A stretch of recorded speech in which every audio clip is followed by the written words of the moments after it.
Em pronunciamento por ocasião de cerimônia relacionada à assinatura do Acordo de Cooperação Técnica Água nas Escolas, o presidente Jair Bolsonaro parabenizou os ministros e o BNDES, mas desabafou.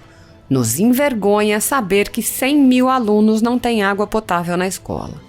O presidente lembrou que em 2014 houve um empréstimo bilionário do BNDES a uma grande empresa de carnes, com a contrapartida de uma doação de 5% do valor a partidos políticos.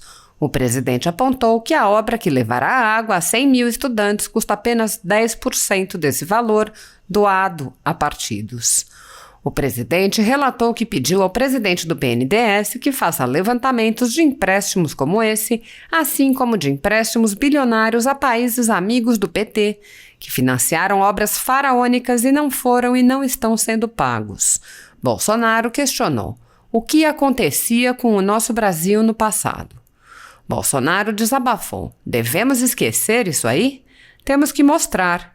Uma parte da elite de Brasília quer a volta dessas pessoas que corrompiam, que se corromperam, que não tinham qualquer zelo com a coisa pública. O presidente prosseguiu mencionando: os canalhas pegam família, pegam amigos, pegam gente humilde que trabalha comigo, abrem inquéritos contra eles, começam a acusá-los de atos antidemocráticos. O presidente lembrou a importância de eleições limpas, democráticas e auditáveis e questionou: porque um não quer eleições democráticas, nós temos que abaixar a cabeça? Estão com medo de quê? Bolsonaro questionou ainda qual o poder do presidente do TSE, que vai para dentro do parlamento, e em seguida líderes partidários mudam de posição e trocam integrantes de comissão para não ter voto impresso. Bolsonaro lembrou novamente os fortes indícios de que houve interferência em eleições e questionou: queremos uma farsa ano que vem? Uma eleição marcada por suspeição? O presidente questionou o que ocorrerá se houver suspeita sobre as eleições. Vou recorrer para eles? O presidente alertou: quererem chegar ao poder dessa forma, usando as armas da democracia para açoitá-la? É isso que estamos vendo. Todos nós temos limites. Chefe de poder tem limite. Bolsonaro respondeu à exigência de confiança, dizendo: é o povo que tem que confiar. O presidente disse: temos a obrigação de garantir a nossa democracia, lutar por liberdade, que é o bem maior que a própria vida. Bolsonaro acrescentou: se nós nos calarmos, nos curvarmos ao politicamente correto e acharmos que as velhas práticas podem voltar para atender os mesmos que querem a volta da corrupção e da impunidade, nós todos sucumbiremos. Assim está. Autoridades já nominadas, senhores e senhoras. Quero cumprimentar o Banco do Brasil, o BNDES e o ministro João Roma pela iniciativa. Mas, por outro lado, nos envergonha saber que 100 mil alunos não têm água potável na escola. Isso é triste. Um país sempre voltado para propaganda. Eu estava me lembrando agora, isso em 2014, quando o BNDES fez um empréstimo para uma grande empresa de carnes do Brasil. 450, ou melhor, 9 bilhões de reais. O empréstimo casado, com obrigação de dar 5% para partidos políticos. E assim foi feito. Acredito que quase todos os partidos políticos ter recebido uma fatia desses 450 milhões de reais em 2014. Corrigindo, estaria na casa dos 700 milhões hoje em dia. O que acontecia com o nosso Brasil no passado? A quem serviu o BNDES, o Banco do Brasil e a Caixa Econômica Federal? A que propósito? Aos donos do poder da época? E eu lembro muito bem desde 2014, que na minha conta foi depositado 200 mil reais com o doador originário, a JBS. Devolvi essa grana. Ninguém que recebeu essa grana, foram mais de 450 candidatos, foi de má fé, ou recebeu de forma irregular. Foi depositado em conta. Isso é uma pequena ponta do iceberg, como outra do BNDES. Pedi para o Montesano levantar para mim o montante para que amigos do rei comprassem aviõezinhos particulares, obviamente, pagando aí 3% de taxa de juros anual, 5 vezes abaixo da Selic da época, se não me engano. Que Brasil era esse, pessoal? Que vergonha! E se falava na época, tirei os pobres da miséria. Para onde estava indo o nosso Brasil? O que aconteceu de lá para cá?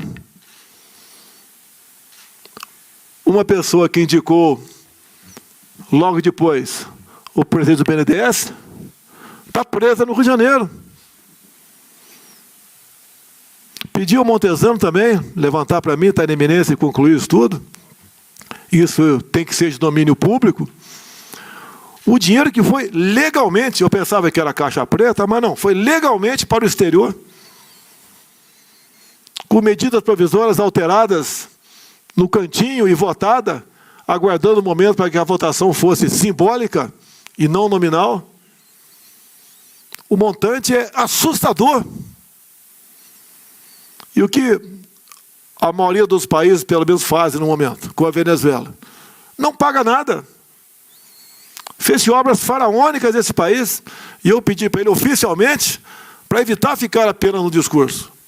Era para isso que prestava as instituições do Brasil, e toda vez que eu meto o dedo numa ferida dessa, o mundo cai na minha cabeça. Eu estou disposto, irei, enquanto Deus me der força, até o final da linha. É vergonhoso saber que 100 mil crianças não têm água potável, por causa de 40 milhões de reais. Isso é 10% daqueles 5% que a JBS pegou emprestado no BNDES. E olha, quem pega algo emprestado, acho que muitos aqui já pegaram, é porque está no sufoco. Como é que você pega um empréstimo de 9 bi e 450 milhões você dá para partido político? Compra de partidos políticos? Que política era essa? Devemos esquecer isso daí? Temos que mostrar, porque afinal de contas, para muita gente ainda, né, em especial a elite, uma parte da elite de Brasília, interessa a volta dessas pessoas que corrompiam, que se corromperam, que não tinham qualquer zelo com a coisa pública, que não se interessavam com a qualidade daqueles indicados para compor esses bancos oficiais, cada diretoria para um partido político. Daí se acha 50 milhões no apartamento de um e de outro. Corria frouxo o negócio. Eu falo isso em tom de desabafo também. Que enquanto estiver dando porrada em mim, não tem problema. Os canalhas pegam família, pegam amigos, pegam gente humilde que trabalha do meu lado, abre-se inquérito contra eles, começa a acusar de atos antidemocráticos. Então é um momento aqui de reflexão, de agradecer ao Banco do Brasil, à Caixa Econômica, a sua visão social, cumprimentar o João Roma por essa sua iniciativa, mas também de não esquecermos um passado não tão remoto assim. Não estou fazendo um pronunciamento político. Em 19 estive na Argentina e falei o que ia acontecer se a turma do Fórum de São Paulo voltasse a comandar o país. Não deu outra. A elite argentina já está deixando o seu país. Daqui a pouco sai a classe média e depois os pobres. Como estão saindo da Venezuela. Alguém consegue, um homem consegue entender o que uma mulher grávida, com mais 2 filhos, perambulando com uma mala na mão e um saco, um trouxa de roupa na cabeça, fugindo da fome, se prostituindo ao longo do caminho para poder alimentar seus filhos e chegando lá em Pacaraima? Escolhas erradas, populistas, demagógicas, vendendo ilusão, prometendo o paraíso, dividir riqueza e renda? Alguém conhece algum empresário socialista? Algum empreendedor comunista? Alguns querem que eu taxe grande fortuna no Brasil. É um crime agora ser rico no Brasil. A França, há poucas décadas, fez isso. O capital foi para a Rússia. Alguns querem que se aumente a carga tributária, que se tabele preços, como a Argentina fez com a carne. Congelou por 30 dias a exportação de carne. O que aconteceu? Não só faltou no mercado, mas como subiu de preço. Achando que com a canetada dá para você controlar a economia e atender a todos. Nós somos aquilo que nós produzimos. Pessoas que sequer deram água ao nordestino, as crianças em sala de aula, se arvoram agora em voltar ao poder. E repito publicamente aqui. Nós temos que ter eleições limpas, eleições democráticas, que possam ser auditadas. Alguém tem dúvida que outros países têm interesse no Brasil, nessa grande fazenda? Como alguns governadores se comportam ao tratar de outro poderoso país?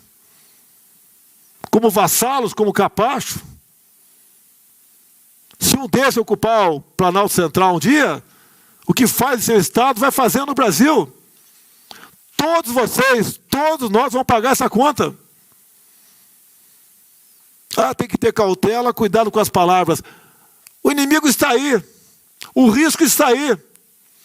Ninguém quer nossas esposas, nossas noras, nossas filhas, passando a situação que as mulheres da Venezuela atravessam, que lamentavelmente daqui a pouco vai começar com a Argentina também. Primeira vítima é a imprensa. Não tem imprensa mais lá. A Argentina está se acabando também. E nós fazemos um evento, sim, um evento que toca o coração da gente, mas com 40 milhões de reais apenas. Enquanto se gastava bilhões e bilhões, dezenas de bilhões, de forma irresponsável, para atender interesse de terceiros. Se nós não abrirmos os olhos, a bola da vez, brevemente, seremos nós. Porque um não quer eleições democráticas, o voto democrático, nós temos que abaixar a cabeça. Estão com medo de quê? Qual o poder do presidente do TSE ir para dentro do parlamento e rapidamente fazer a cabeça de várias lideranças partidárias para trocar integrante de comissão, para não ter um voto impresso? Mais claro do que eu falei, entre outros indícios, o que leva à conclusão de que houve um crime, leva à conclusão de uma prova, são os indícios. Aqui tem gente inteligente nessa sala aqui. Repito, vale a pena repetir. 0,39% das eleições apuradas de São Paulo, as apurações travaram. Pegar o Montesano, o garoto aqui, não precisa, desculpa chamar de garoto, desde quando tinha calça curta, por coincidência, né? Quando travou com 0,39%, foi feito um percentual de cada candidato naquele momento, uma fotografia. Tínhamos do primeiro ao oitavo, com percentual, uma pequena parcela do eleitorado de São Paulo. Quando destravou, chegou no 100%, estavam as mesmas pessoas, candidato do primeiro ao oitavo, e o mesmo percentual. É mais fácil você ganhar 30 vezes na Mega Sena consecutiva do que acontecer uma situação dessa. Daí vem gente que fala, é confiável, é impenetrável. Queremos uma farsa ano que vem? Ou uma eleição marcada por suspeição? Quem perder entra na justiça. Quem vai analisar o recurso em última instância? Exatamente o que tiraram o cara da cadeia. Exatamente o que tornaram elegível. Exatamente o que os contaram os votos. Vão recorrer para eles? Será que não conseguimos alcançar o risco que estamos correndo? Não estou preocupado com quem se elege o ano que vem, desde que sejam eleições limpas, democráticas. e não eivada de suspeições, ou como vemos vários do povo falando que apertavam o número lá na maquininha, aparecia outra cara lá, pô. Me acusam de tudo, inclusive ditador. Eu estou querendo eleições, que é a alma da democracia, para que nós possamos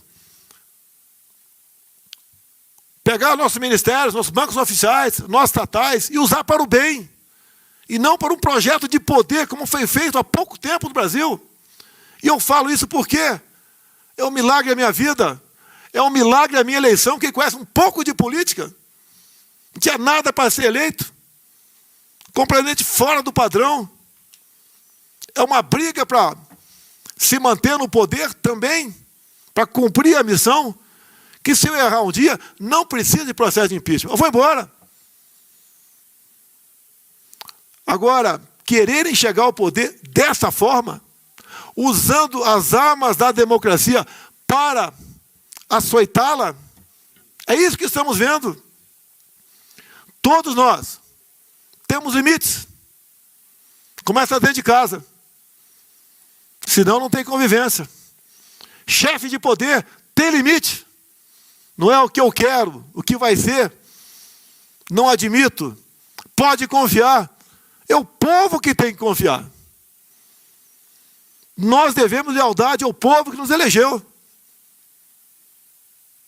Temos obrigação de garantir a nossa democracia, lutar por liberdade, que é o bem maior que a própria vida, porque uma mulher presa não tem, uma mulher sem liberdade não tem vida.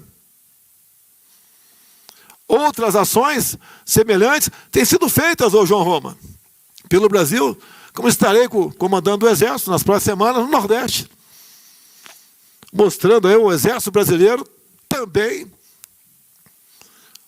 abrindo poços artesianos. Nós aqui, às vezes, não damos muito valor à água, temos em abundância. Lá, quando você vê um velho nordestino, ou uma senhora de idade, com pele enrugada, entrando debaixo de uma bica d'água, não tem preço a alegria daquela pessoa. Parece que ganhamos a Mega Sena. Qual é a diferença do coração das pessoas do passado e do presente? Olha o padrão dos ministros atualmente e olha de ministros que nos antecederam. Uma leva presa ou respondendo o processo, trabalhando para um senhor, o dinheiro, o poder. Deus é brasileiro, acredita em Deus, mas devemos colaborar. Não podemos contar com a sorte o tempo todo que vai dar certo. Temos que fazer a nossa parte. Todos nós que estamos aqui presentes somos privilegiados por estar ocupando alguma posição, ora, no governo. Olha, no passado, fui agora para Prudente, onde foi certificado o Hospital da Esperança para o SUS. Como era essa certificação no passado? O que se exigia? O que acontecia até assinar a certificação? Liguei para o Queiroga e falei, missão, é de hoje para amanhã, assina esse negócio aí. Como foi a Copa América? A CPI falou que era a Copa da Morte. É ou não é, Osmar Terra? Copa da Morte ia acontecer. É o tempo todo uma luta do poder, é desgastado, não interessa. O presidente é corrupto, mas eu não comprei uma dose do Covaxin, não paguei um centavo, mas é corrupto. Não comprou vacina no ano passado, onde tinha vacina para vender no ano passado? Não assinou contrato com a Pfizer. Olha, meu Deus do céu, eu tenho que ser responsável. Eu não posso comprar uma vacina onde, num dos itens do contrato, está escrito: não nos responsabilizamos por qualquer efeito colateral. Parece que é proibido você fazer qualquer crítica construtiva no tocante à vacina. Como virou crime, parece que somos castrados. Não se pode falar a verdade. Ameaça de processo, até de impeachment. Só Deus me tira daqui. Não errei. Dei o melhor de si, continuo dando o melhor de mim, juntamente com os meus ministros. Temos um compromisso, mas se nós nos calarmos, nos curvarmos ao politicamente correto e achar que as velhas práticas podem voltar para atender os mesmos que querem a volta da corrupção e da impunidade, nós todos sucumbiremos. E tem um velho ditado que diz: nada está tão ruim que não pode ficar pior. Depende das ações de cada um de nós. Desculpem pelo pronunciamento um pouco alongado, mas a gente fala não com o coração, fala com a alma e fala com a razão. Muito obrigado a todos vocês, parabéns mais uma vez, BNDES, Banco do Brasil e João Roma.